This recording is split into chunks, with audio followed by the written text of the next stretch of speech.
Vamos orar para darmos início ao nosso estudo de hoje. Oremos. Senhor Deus e Pai, muito obrigado pela oportunidade de estarmos reunidos para estudar mais a Tua Palavra. Pedimos o Teu Espírito a nos conduzir, ser o nosso professor. Dirija esses momentos, sejam de aprendizado e conduza tudo conforme a Tua vontade, em nome de Jesus. Amém. A promessa que eu gosto muito é João 14, 26. João 14, 26. Então, quem quer ler para nós? Eudete. Consegue ler para nós João 14, 26. Por favor. João 14, 26. Mas aquele Consolador, o Espírito Santo, que é o Pai, enviará em meu nome. Esse vos ensinará todas as coisas e vos fará lembrar de tudo quanto vos tenho dito. Amém. Então, olha só.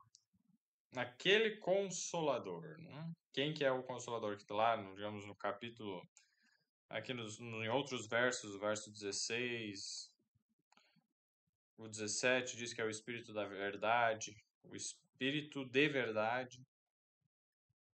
E aí, verso 26, ele volta a falar desse outro Consolador. Mas aquele Consolador, no caso, aquele Consolador, o Espírito Santo. Então, quem que é o Consolador é o Espírito Santo. Isso fica claro. A gente percebe ali. Ele nos dá o significado. Então, o Consolador é o Espírito Santo. Que o Pai enviará em meu nome. Aqui é Jesus falando. Jesus, no verso 9, se vocês perceberem ali, Jesus respondeu. E ele vai dando um discurso, né? Disse-lhe Jesus. E aí, então, no verso 9, identificamos que é Jesus falando. Então, Jesus falando, dizendo, aquele Consolador, o Espírito Santo, que o Pai enviará em meu nome. Então, vejam, entendamos o sistema aqui. O Pai, imagina, em cima. Jesus como um intermediário e o Espírito Santo que seria enviado estaria aqui conosco, aqui na Terra. Deus enviaria o Espírito Santo por meio de Jesus. Né? Em nome de Jesus, no caso. Então, Jesus é no nome dele que o Espírito Santo vem. Então, quando Deus, em nome de Jesus, envia o Espírito Santo, o que o Espírito Santo faz com a gente? Faz por nós, faz conosco. Nos ensina todas as coisas, nos ensinará todas as coisas. Jesus disse, ele vos ensinará, esse vos ensinará todas as coisas. Ensinar todas as coisas, olha, não conheço professor algum que ensine tudo, de tudo, que saiba ensinar todas as coisas. Não existe. Por isso que o Espírito Santo é Deus. Ele não só vai ensinar, mas no momento certo vai fazer lembrar. Também não conheço um professor que faz assim os alunos lembrarem, né, na mente deles das coisas. Então esse é o poder do Espírito Santo, nos ensinar todas as coisas. Então, o que tenha ficado de dúvida do último estudo, nós podemos pedir auxílio ao Espírito Santo, que ele nos ensinará todas as coisas. Vamos lá, Daniel 9, vamos revisar nos versos 20 a 27.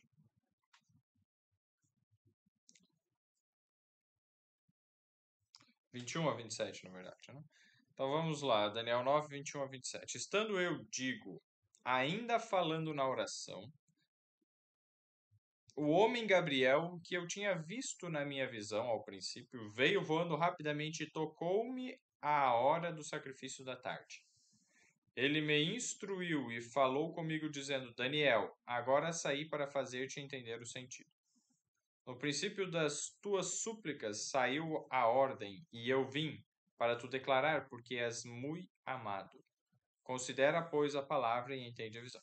Então, novamente o Gabriel, o anjo Gabriel. E aí ele diz o quê? No princípio, no caso é muito amado. Considera, pois, a palavra e entende a visão. Isso. A visão que ele está se referindo aqui, então, é a visão de Daniel 8, do capítulo anterior. A parte que não tinha sido dada a explicação, que era a das 2.300 tardes e manhãs. nos 2.300 dias proféticos. Então, esse grande período de tempo, 2.300 dias proféticos, são anos literais, então 2.300 anos é um período muito grande. E aí ele começa dizendo, logo no início da explicação aqui do capítulo 9, no verso 23, entende a visão. Então, no princípio da sua súbita saiu a ordem e eu vim para tu declarar. Então, ele veio declarar algo para ele. O que? Dá entendimento à visão. Então, o Espírito Santo nos faz entender, mas ele muitas vezes envia um anjo, uma pessoa.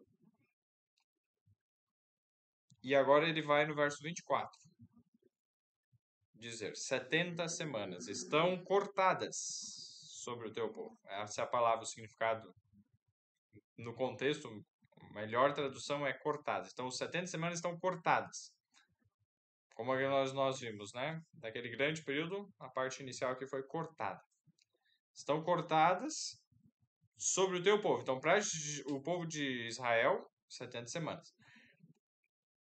E sobre a tua santa cidade, ou seja, sobre Jerusalém. Para cessar a transgressão, para dar fim aos pecados, para expiar a iniquidade e trazer a justiça eterna, e selar a visão e a profecia, e para ungir o Santíssimo. 6 aspectos aí, né? Então, desses aí, ó, cessar a transgressão. Depois desse, né? Nessas 70 semanas que são para os judeus, aconteceria exatamente o término da transgressão, cessar, fazer cessar, acabar a transgressão. Isso somente é possível por meio de Jesus. Jesus abre portas para nós cessarmos a transgressão. O sacrifício de Jesus nos habilita a cessar o pecado, parar de pecar.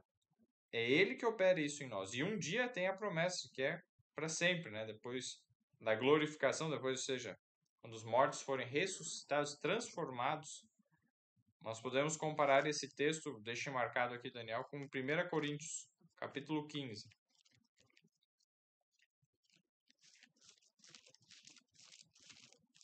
1 Coríntios 15, os versos 50 a 53. 50 a 53. Quem achou, quer ler? 1 Coríntios 15, 50 a 53. Posso ler, Eric? Pode ler, Liliane. Cleo.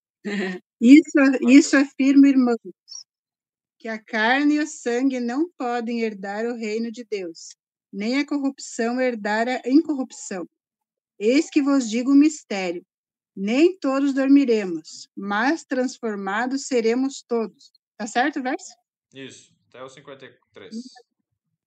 No momento, num abrir e fechar de olhos, ao ressoar da última trombeta, a trombeta soará. Os mortos ressuscitarão incorruptíveis, e nós seremos transformados, porque é necessário que este corpo corruptível se revista da incorruptibilidade, e que o corpo mortal se revista da imortalidade. Isso, muito obrigado. Então, olha só. A corrupção não pode herdar a incorrupção. Então, nós primeiro devemos buscar incorrupção. Vamos entender bem aqui, depois a gente vai comparar com outro texto em Romanos, o livro anterior. Mas olha só. A carne e o sangue não podem herdar o reino de Deus, nem a corrupção herdar a incorrupção. A corrupção não pode herdar a incorrupção. Então, nós precisamos da incorrupção para poder morar com Deus, estar, né? O reino de Deus. E o reino de Deus não se ganha pelo que? Carne e sangue, ou seja, por nascimento, eu sou filho de alguém, parente de não sei quem, não. Ou por esforço da própria carne. Não é pelo meu esforço na carne, no sangue, no meu corpo. Não é isso que me traz salvação. Deus pede para nós cooperarmos, sim. Mas a salvação vem por meio de Jesus. Herdar o reino de Deus. Nem a corrupção herdar a incorrupção. Então nós somos pecaminosos. O pecado não pode herdar a pureza, a santidade. Isso precisa vir fora de nós, nos ser imputado, ou seja, nos ser colocado sobre nós. Então, quando Jesus ele faz, né, o sacrifício, ele coloca a justiça dele sobre nós. Ele abre portas para que nós tenhamos acesso a essa incorruptibilidade. Corruptível é aquilo que se corrompe, que peca.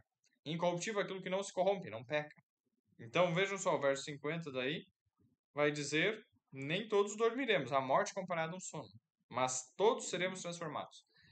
No momento, 52, né? No momento, no abrir e fechar de olhos, ante a última trombeta, porque a trombeta soará e os mortos ressuscitarão incorruptíveis. Então, na ressurreição, quem estava morto, não importa o que aconteceu, foi cremado, foi esquartejado, não, desculpa, mas foi morto, da forma que muitas que a gente viu, né, que fizeram coisas terríveis.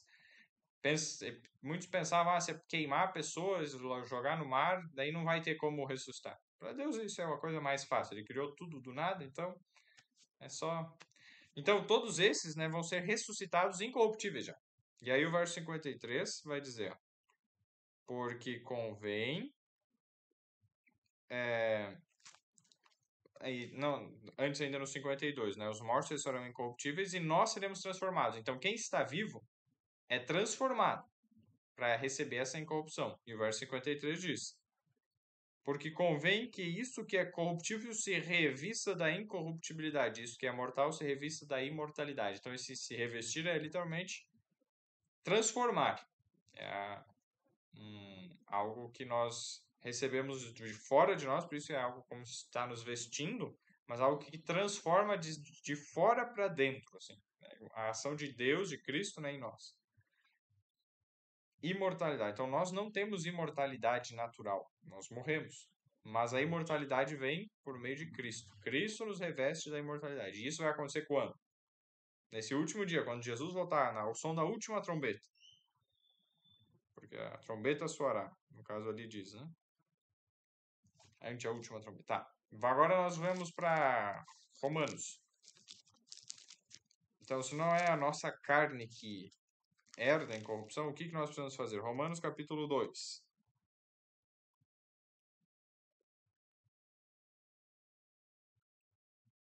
Veja só quem que vai receber a vida eterna.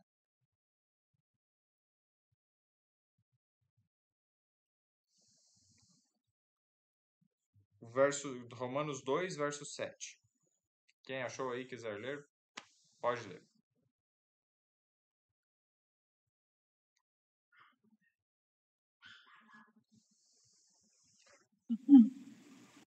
Então, verso 7, né? isso. A saber, a vida eterna aos que com perseverança em fazer o bem procuram glória e honra e incorrupção. Muito obrigado. Não é o que eu faço que me salva, mas Deus vai dar a salvação àquele que o quê? A vida eterna é aquele que com perseverança em fazer o bem. Deus não está dizendo, vou salvar todo mundo de qualquer jeito. Não. Aqueles que demonstrarem interesse na salvação, em perseverança em fazer o bem, procuram glória, honra e incorrupção. A gente tem que buscar incorrupção hoje, para um dia recebermos ela. E nessa busca, Deus vai nos transformando, aperfeiçoando, mas a certeza final que nós nunca mais vamos pecar é só quando Jesus volta. Aí nós podemos dizer, não vou mais pecar, não sou mais pecador. Até lá, nós não teremos certeza, não poderemos, se algum dia chegarmos a ter essa ousadia de dizer, eu estou sem pecado, é um indício que já estamos em pecado.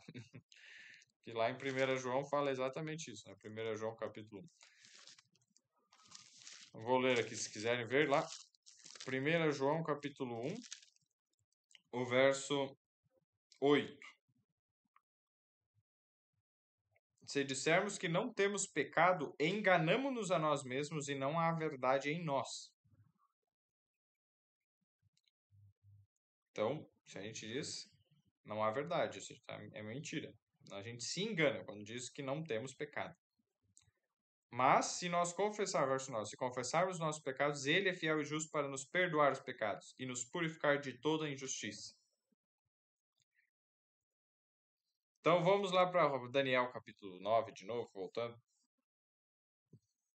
O verso, então, 24, que está dizendo ali, ó, para cessar a transgressão. Esse cessar a transgressão, parar, acabar com o pecado, Jesus conseguiu isso na cruz, quando ele pagou.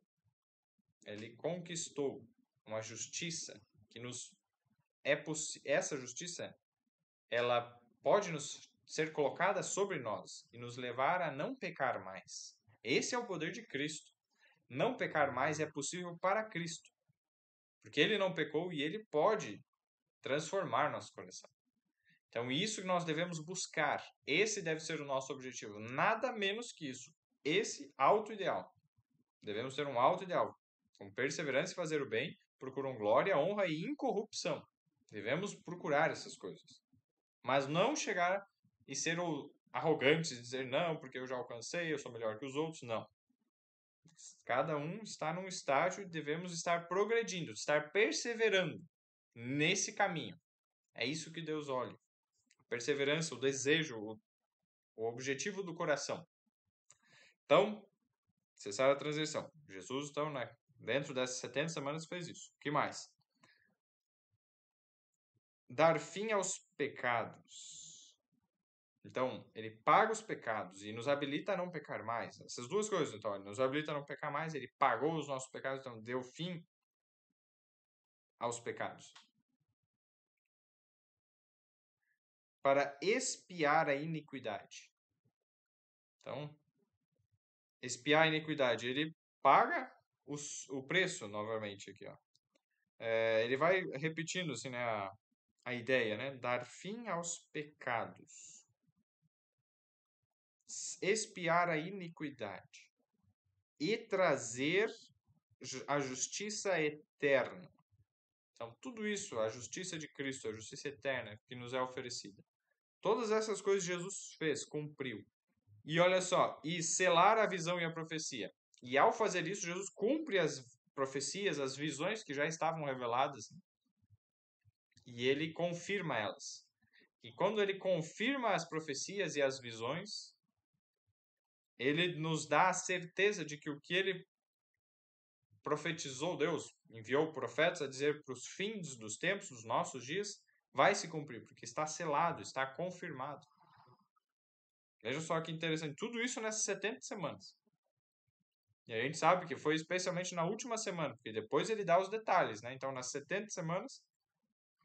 Então, vamos lá. Justiça e parcelar a visão a profecia e para ungir o Santíssimo, no final do verso 24. Ungir por quê? É como se o santuário no céu, o Santíssimo, nós comentamos, né, mostramos uma imagem da última vez, ele tinha as três partes, né? O pátio externo, a parte dentro do tabernáculo, o lugar santo e o lugar santíssimo. O lugar santíssimo, ele era onde uma vez por ano somente o sacerdote entrava. E é isso que eu quero ver com os queridos hoje. Ungir o Santíssimo era como se fosse... Quando Jesus foi ao santuário, no céu, quando Jesus foi para o céu, ele entra lá e ele dá início ao ministério, que lá antes não acontecia no céu, literalmente, assim, todas as etapas, que na terra era um símbolo.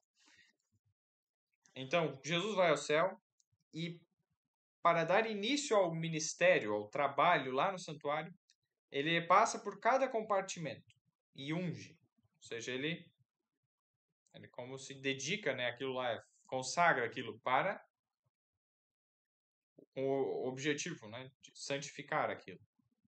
Então, quando Jesus vai, ele entra, inclusive, no local santíssimo. Mas depois ele permanece na parte do lugar santo. Em Hebreus, nós podemos abrir lá.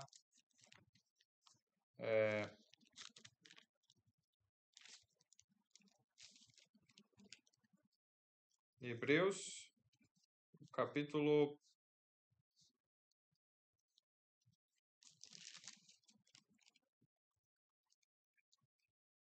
9. Hebreus 9.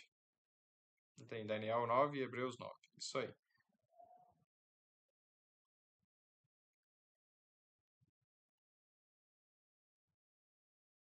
Vamos ver especialmente o verso 6. Hebreus 9, 6. Ora, estando essas coisas assim preparadas, a todo o tempo entravam os sacerdotes no primeiro tabernáculo, cumprindo os serviços. Então, tudo preparado é feito o serviço. Verso 7. Mas no segundo, ou seja, o segundo compartimento, lugar santíssimo, onde tinha a arca da aliança, só o sumo sacerdote uma vez no ano, não sem sangue, que oferecia por si mesmo e pelas culpas do povo, dando nisso a entender que o Espírito Santo, que ainda o caminho do santuário não estava descoberto, enquanto se conservava em pé o primeiro tabernáculo.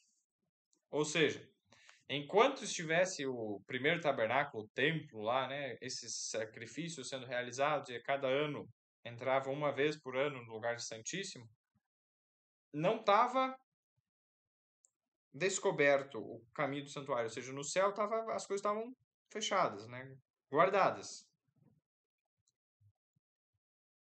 Quando cai o primeiro tabernáculo, então, aí dá-se início ao verdadeiro, ao superior, o superior tabernáculo, que está no céu. E aí segue toda o que a gente já viu a respeito disso, né, do tabernáculo lá. E vejamos o que era feito no dia da expiação. Levítico agora, o terceiro livro da Bíblia. Gênesis, Êxodo, Levítico. Capítulo 16.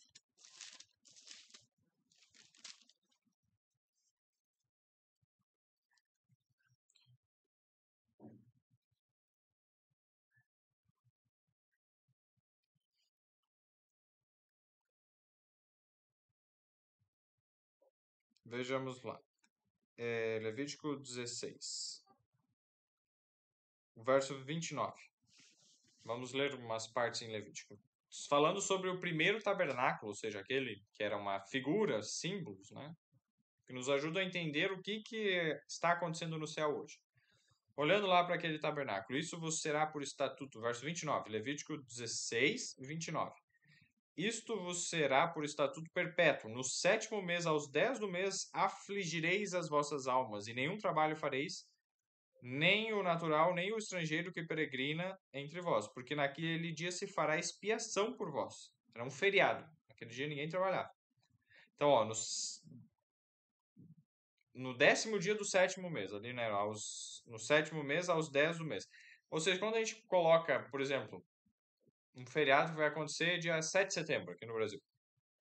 Depende do ano, cada ano cai num dia da semana, né? Às vezes cai na quarta, no sábado. Quando cai no sábado, aí junta dois, né? Geralmente sábado não se trabalha no Brasil. Então, coloca um feriado no sábado, continua sem trabalhar. E era isso que acontecia. Esses sábados, que são sábados no sentido de descansos, dias de descanso ou feriados, podiam cair em qualquer dia da semana. Quando caía junto com o sábado, era um feriado duplo ali, né? Porque o sábado semanal era o descanso semanal. E mas se caísse na terça-feira, parava tudo na terça e ninguém trabalhava. E vejam só, verso 30, né? Porque naquele dia se fará expiação por vós para purificar-vos. E sereis purificados de todos os vossos pecados perante o Senhor. Então, a morte do cordeiro durante o ano, a pessoa perdoava os pecados, confessava os pecados no cordeiro, sobre o cordeiro, né? Matava. O sangue desse cordeiro era levado lá para dentro uma parte do sangue era levado e aspergido, ou seja, era colocado dentro do santuário.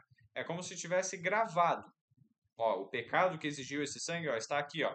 Foi por causa disso. Então deu-se um registro de todo o pecado e o perdão, quando pedimos perdão.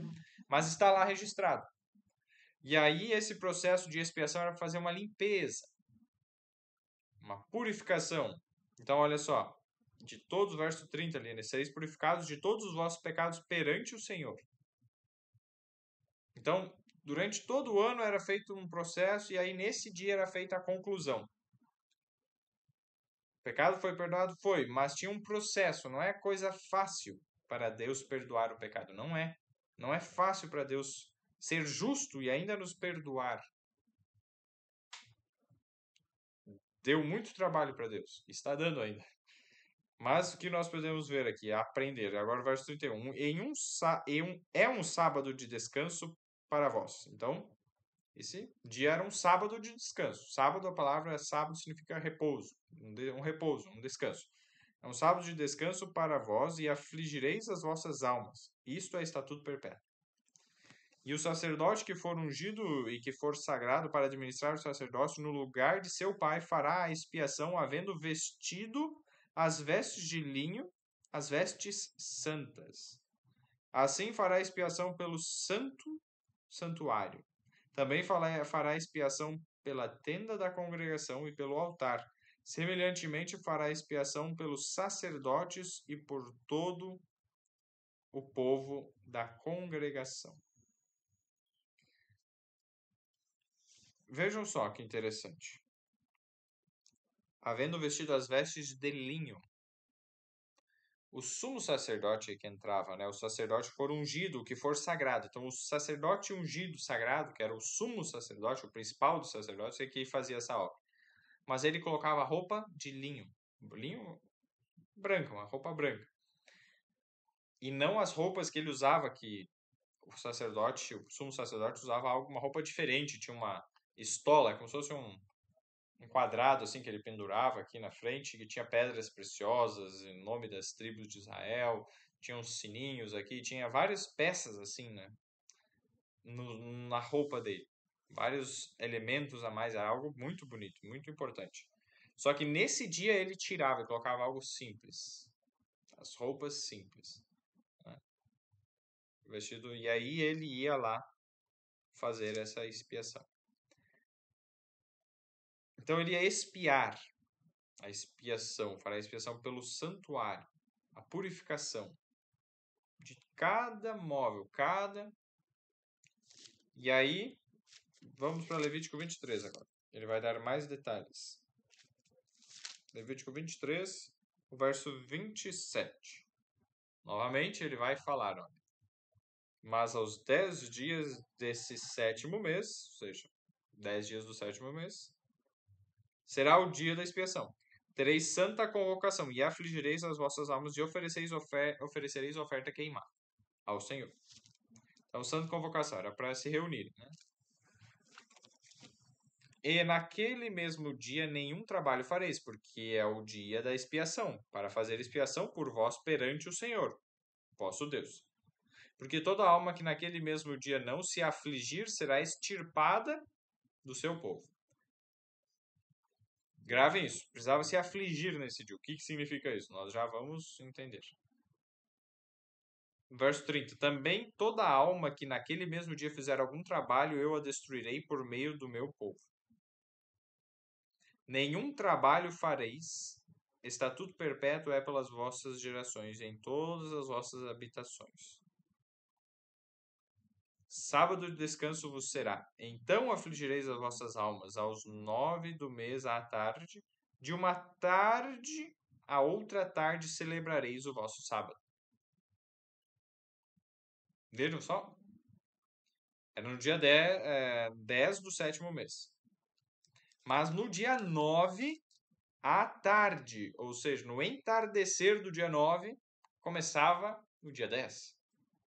De uma tarde a outra tarde guardareis o sábado. Então hoje, agora, nós estamos já no sábado, porque o sol se pôs na sexta-feira, já é sábado.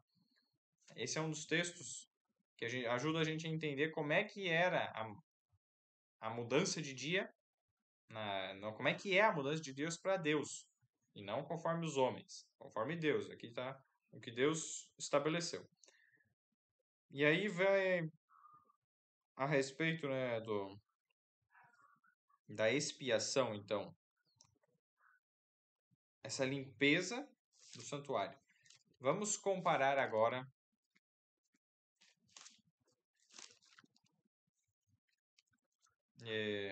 com, deixa eu achar aqui, ó, Números, depois de Levítico, vamos então para Números 29.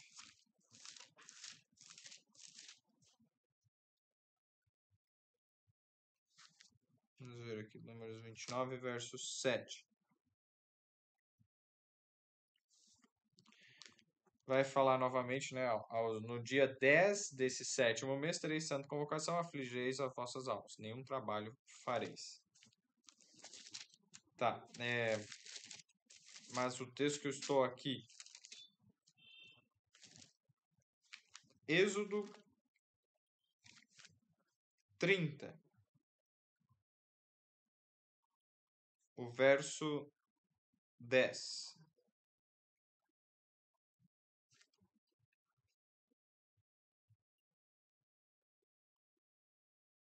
Êxodo 30, verso 10. Olha só o que vai dizer aqui.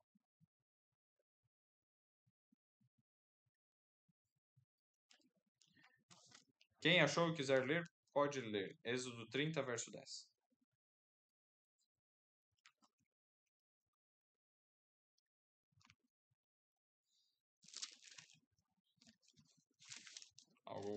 Posso Alguém? ler? Pode ler.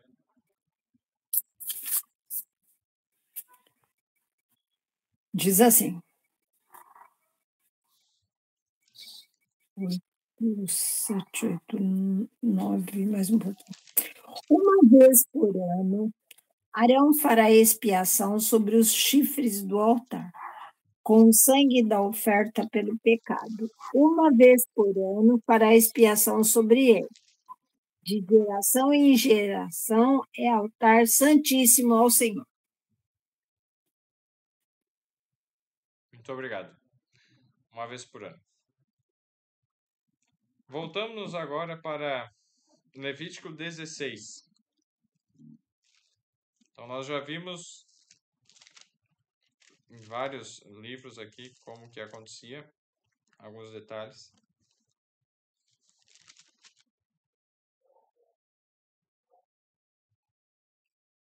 O verso, no início do capítulo, Levítico 16, o verso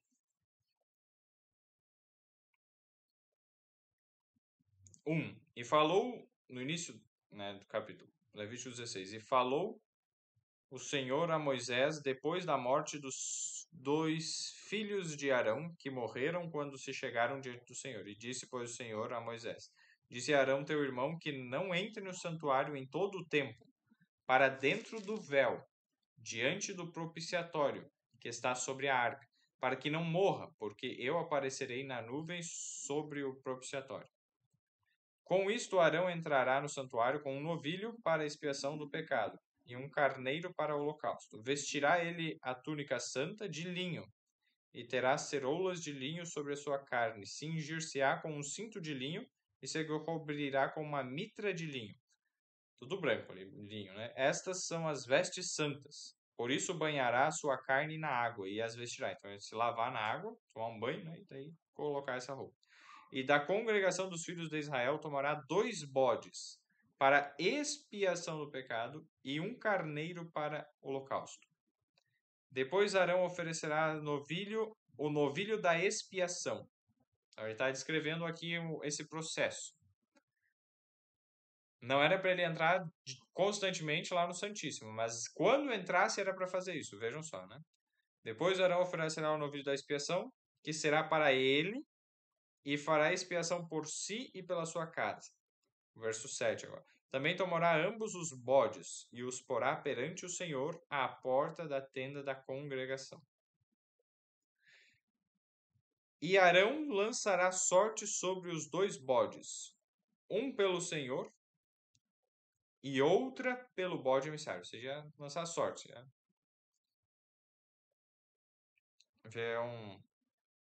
Hoje a gente chama, né? Fazer um sorteio ali. Qual dos 2 ia sair?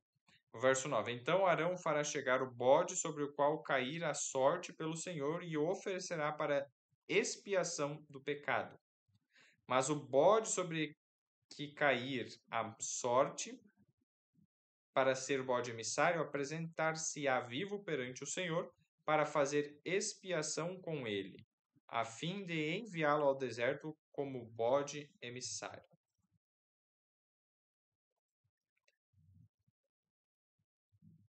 Esse processo da limpeza, a análise, né, e a expiação, Vamos continuar aqui, nós vamos ter que seguir até a gente entender o processo.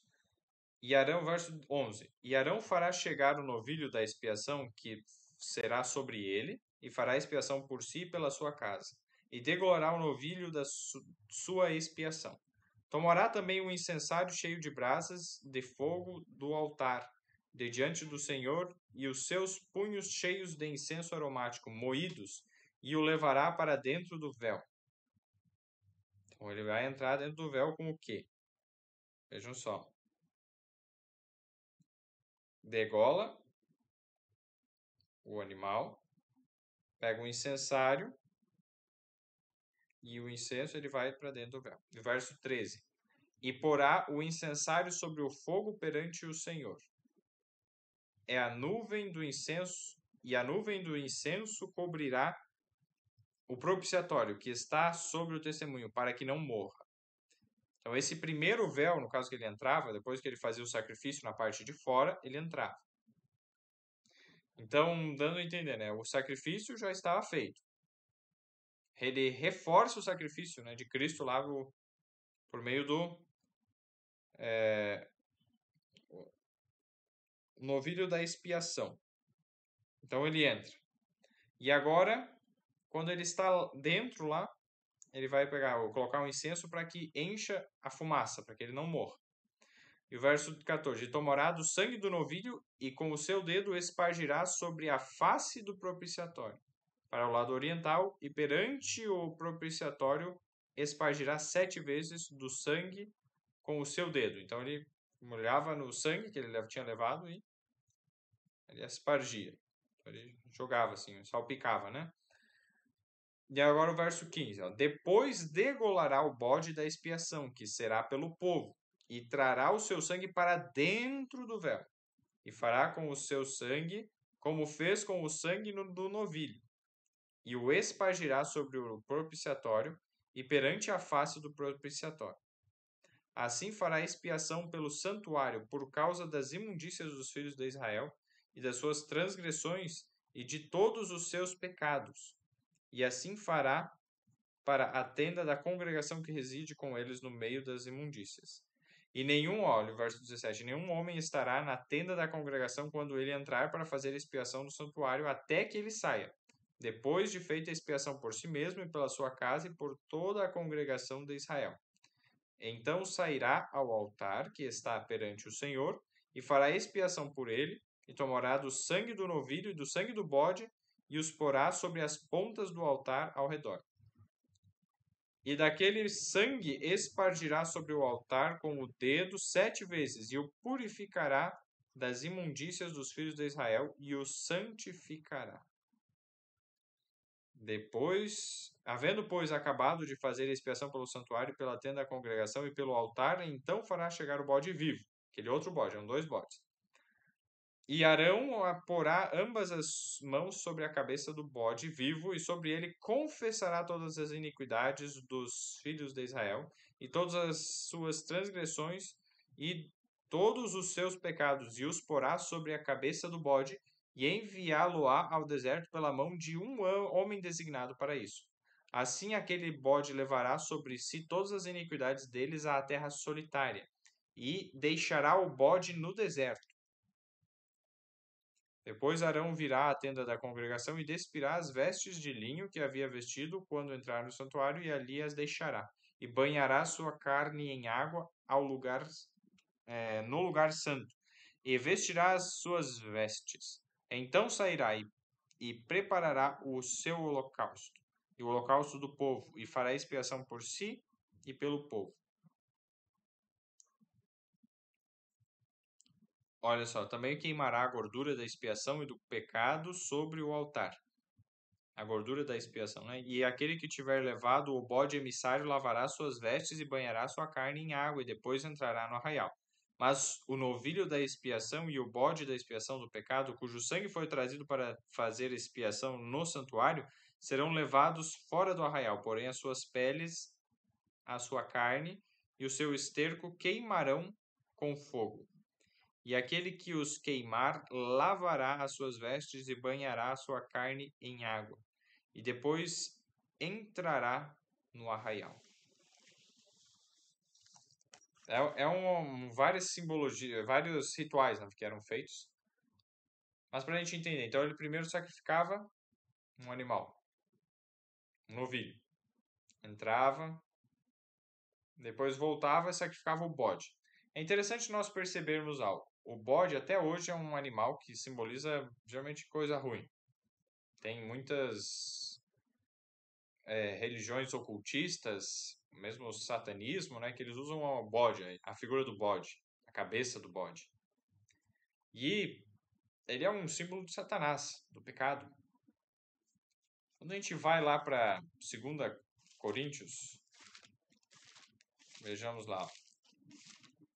2 Coríntios, capítulo 5, o verso 21.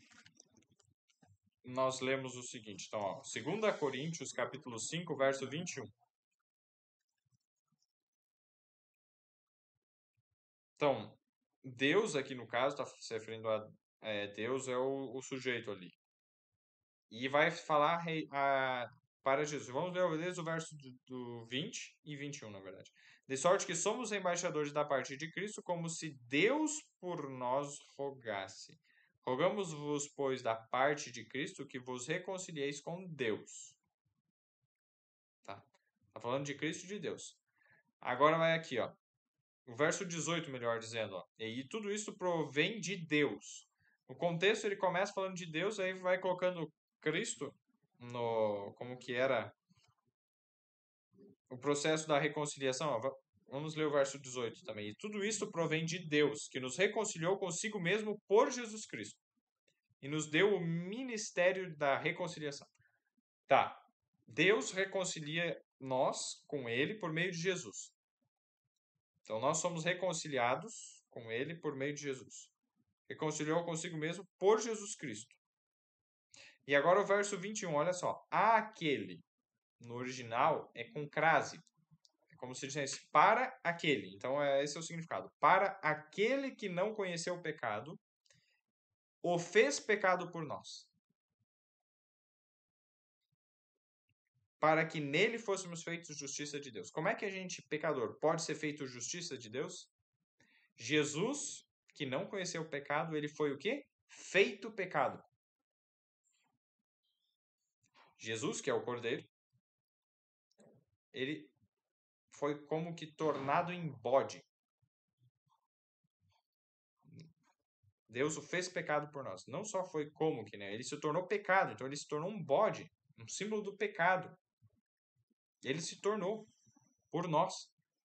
Então, quando a gente vê os dois bodes, a gente percebe que Jesus, o que ele aconteceu na cruz com ele, foi algo muito mais profundo. Ele assumiu a identidade do pecado e morreu. Ele que não tinha culpa no pecado, era Satanás o culpado, mas ele assume e paga. E agora, vejamos lá em Hebreus, mais para frente, capítulo 9, algo muito importante. Por quê? Então, bode, um símbolo do pecado. Jesus assumiu esse símbolo. Essa natureza, né? E ele paga. Mas tinha o outro bode, que era o verdadeiro culpado, Satanás. Tinham dois. Então, Satanás ficava ali. Depois de tudo isso, ainda estava ali vivo. Não era derramado o sangue de Satanás para fazer expiação. Por quê? Porque não é Satanás que nos perdoa os pecados, é Jesus. Por que Satanás não tem parte alguma na expiação do nosso pecado? Porque o sangue dele não era derramado, e não será, né, nesse sentido. Por quê? Ó, Hebreus 9, verso 22. No final do verso diz assim, ó, sem derramamento de sangue não há remissão. Tá, sem derramamento de sangue não há remissão, então Deus só pode redimir, ou seja, perdoar o pecado por meio de derramamento de sangue. E o sangue de Satanás não é derramado para perdão de ninguém. Ele é o culpado, ele vai pagar, sim, mas não em favor de alguém. E importante que isso esteja claro. Por quê? Dos 2 bodes, Jesus assumiu, né? Essa situação de bode. E ele foi sacrificado por nós. Então o sangue de Jesus foi derramado. Depois que era feito tudo, né? Levava o sangue lá dentro, aspergia, e era como se feito assim um processo de limpeza do pecado lá do santuário, na forma de símbolo, né? E no céu hoje está acontecendo isso literalmente. Ele tirava e colocava no final, confessava sobre o bode emissário, que era o bode que estava vivo, e levava ele no deserto, e ele morria no deserto. Vejam só que interessante. O bode, então, Satanás, o que é a ideia disso? Todos os pecados que o povo de Deus cometeu, que eles confessaram, e Jesus pagou o preço, no final das contas vai ser jogado sobre Satanás. E Satanás vai ter que pagar, não para perdoar a gente, não, já está perdoado. Mas ele vai ter que pagar como justiça da parte de Deus. Deus vai fazer com que ele sofra mais, porque ele que foi o culpado de tudo isso. De todo o pecado, toda a miséria. Então Deus vai fazer recair sobre Satanás uma culpa, uma penalidade muito maior do que sobre outros que estiveram envolvidos com o pecado e não se arrependeram. Entende? O pecado que é lançado sobre Satanás não tem parte alguma no perdão dos nossos pecados. Parte alguma. Mas é para que a justiça seja feita com ele. E agora, voltando para Daniel, o que acontece? No final Daniel capítulo 8 agora. No final das 2.300 tardes e manhãs, ou seja, 2.300 anos. O que aconteceria no final? Daniel 8,14. E ele me disse, até 2.300 tardes e manhãs e o santuário será purificado. O dia da expiação, que era aquele 10º dia do 7º mês, uma vez no ano que era feito, ele seria feito quando? Depois de 2.300 tardes e manhãs. Isso aconteceria no céu. Num momento. As coisas eram para valer agora. Não era um símbolo que tinha que se repetir a cada ano, porque as pessoas morriam, daí uma nova geração, e daí tudo se repetia. Como um símbolo. Mas agora, de verdade, quando que ia acontecer esse dia de expiação? Depois de 2.300 tardes e manhãs. Nós já vimos lá, quando se iniciou, 457 a.C. Se nós pegamos 457 e jogamos 2.300 anos, a gente pegar na calculadora e fizer isso, então 2.300 menos 457, a gente vai chegar ao seguinte número, 1843. Eu fiz aqui, né? Vou mostrar para vocês. 1843. Eu sei que vocês veem virado, mas... Tá, 1843. Por que 1843? A primeira vez que eles fizeram o cálculo, eles chegaram nessa data. Então pensaram, então aí nesse 1843 vai acontecer algo. O santuário vai ser purificado. E aí, um movimento que começou nos Estados Unidos, que chamou Movimento Adventista, que depois que Guilherme Miller começou a estudar essas profecias, essa que a gente está estudando aqui, ele entendeu isso, algo vai acontecer nessa data. Porque há 2.300 anos, né, teve lá o início, a gente já viu, né, desde a saída da ordem para reedificar Jerusalém. Até o Messias, ele dá ali o período. Mas ao início desse período de 2.300 anos, foi dado nesse recorte de 490 anos, que é as 70 semanas. E aí ele deu a data, se a gente jogar, a gente chega lá naquele final. E eles chegaram, então, o que vai acontecer? O santuário vai ser purificado. O que eles pensaram? Como a gente já viu, né? O santuário é a terra. Mas não é. Então, aconteceu aquela data em 1843, Jesus não voltou, foi uma decepção. Mas eles foram estudar melhor, eles viram que eles erraram algo. Por quê? Não existiu o ano zero. Se a gente pega o 2300 e tira, né, a parte que era antes de Cristo lá, os 457, fica 1843 depois de Cristo. Só que 1843 depois de Cristo, quando a gente faz esse cálculo de diminuir, ele passa por todos os números, digamos, o 1, o 0, o menos 1, o menos 2, até lá antes de Cristo. Só que não existiu o ano zero. Então, como ele pula o 0, fica sobrando 1.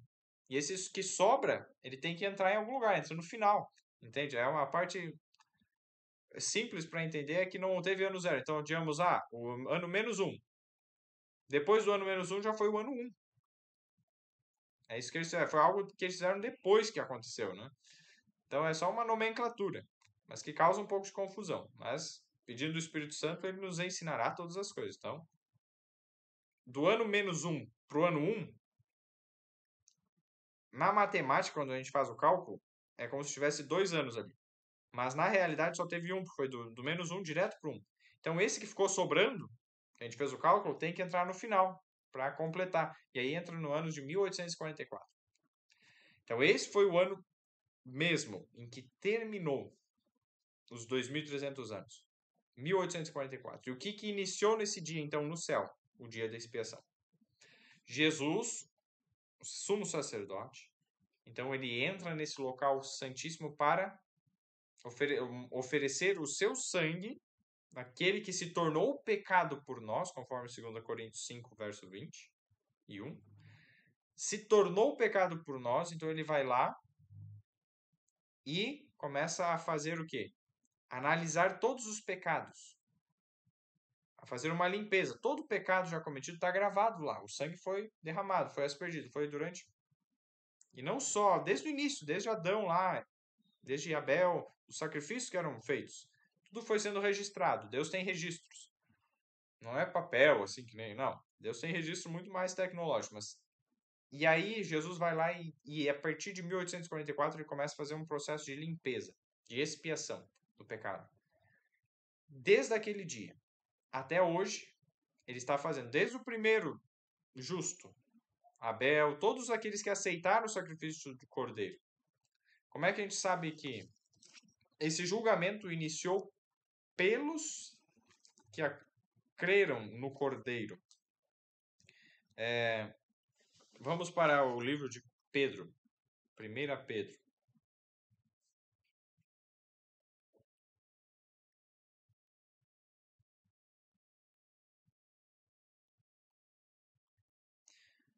Capítulo 4, verso 17. 1 Pedro 4, 17.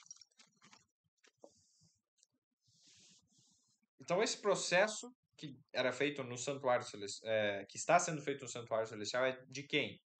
Assim como para o povo de Israel era feito essa limpeza dos pecados do povo de Deus. Então, todos aqueles que aceitam a Deus como Senhor, a Jesus como Salvador, fazem parte do povo de Deus. Todos. Não importa a religião que foram.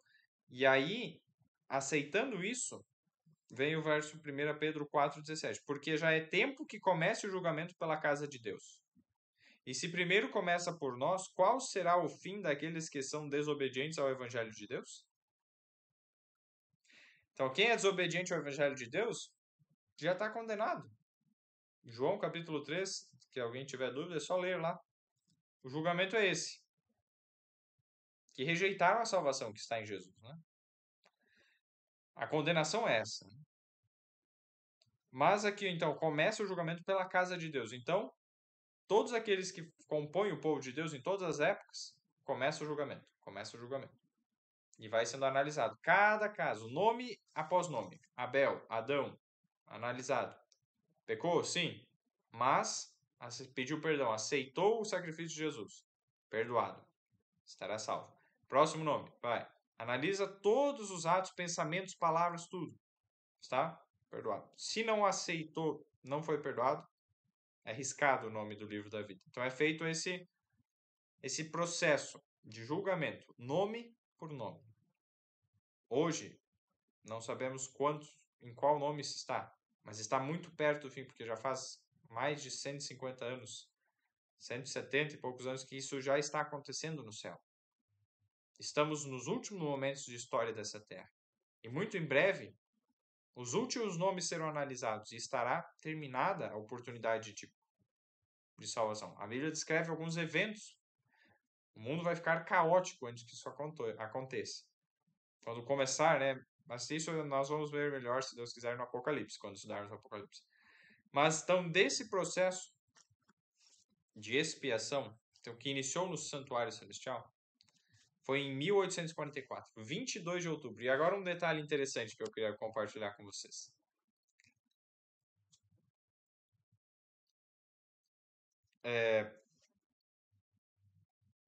Quem sabe por que existe o ano bissexto? Aquele a cada 4 anos tem um ano que tem um dia a mais. Quem sabe por quê?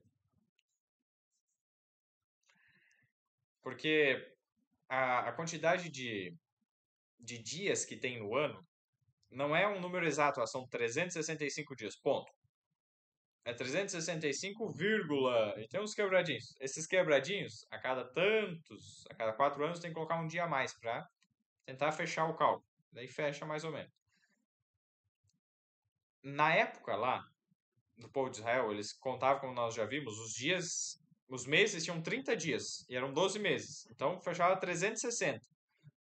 Então, sobrava 5 dias e uns quebrados. Esses 5 dias e uns quebrados, a cada 6, se não me engano, a cada 5, 6 anos, tinham um mês a mais. Então, eles tinham o 13º mês no ano, para fechar. Então, eles já tinham esse entendimento da astronomia. Esses quebradinhos, tá, vai fazendo cálculo, beleza. Só que, eu vou depois mandar um vídeo no grupo lá, para vocês verem, que explica um pouco mais de detalhes. Vou só dar um resumo aqui. O que acontece? A Lua e o Sol, eles não estão totalmente sincronizados. Então, com o tempo vai passando, eles vão ficando numa posição cada vez diferente um do outro, uma do outro. Não vou explicar isso aqui que vai dar muita confusão. Eu vou mandar o vídeo depois, vocês olhem. Vocês vejam o que esse vídeo nos ensina. O que está escrito em Salmo 19. Então, o Salmo 19, o que ele vai se colocar é uma confirmação ainda mais profunda do que da perfeição de Deus. Salmo 19, verso 1. Os céus declaram a glória de Deus, e o firmamento anuncia a obra de suas mãos. Os céus e o firmamento. O que isso anuncia da obra de Deus? O que isso declara da glória de Deus? Então, depois eu mando um vídeo lá para vocês verem. E é incrível, é incrível. Alguma pergunta, uma contribuição, algum comentário sobre esse estudo? Ficou alguma dúvida?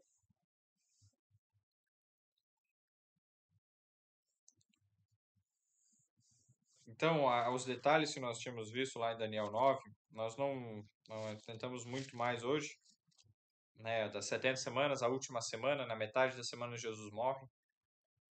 Mas o detalhe importante aqui é concluir essas 2.300 tardes e manhãs, os 2.300 anos.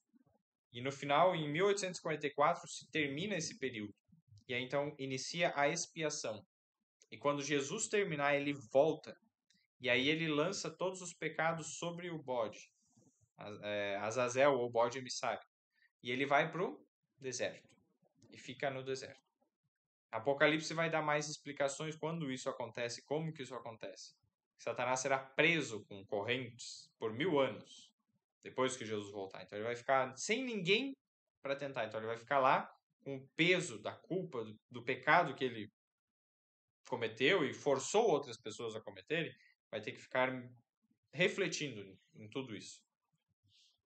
Então é mais ou menos isso que a gente consegue aprender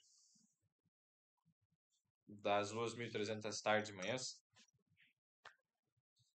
Então vamos abrir mais uma vez. Se alguém tem uma pergunta, se não tiver, nós vamos orar para encerrarmos. Deixa eu ver. Então, oremos para encerrar nosso estudo hoje. Senhor Deus e Pai, muito obrigado pela verdade que aprendemos, que Jesus hoje está no lugar santíssimo do santuário celestial, fazendo intercessão por nós, oferecendo o seu sangue ainda para perdoar os nossos pecados e fazendo um registro, uma limpeza, Senhor, uma expiação. Muito em breve isso vai acabar, Senhor. Prepara-nos, que estejamos preparados, buscando, Senhor, incorrupção para podermos receber a vida eterna quando Jesus voltar. Guia cada um dos queridos. Prepara-nos, Senhor, se for tua vontade, na próxima semana estudarmos Daniel capítulo 10. E pedimos a tua presença. Uma boa noite de descanso em nome de Jesus. Amém. Uma boa noite a todos e feliz sábado. Boa noite, feliz sábado. Boa noite, feliz sábado para todos.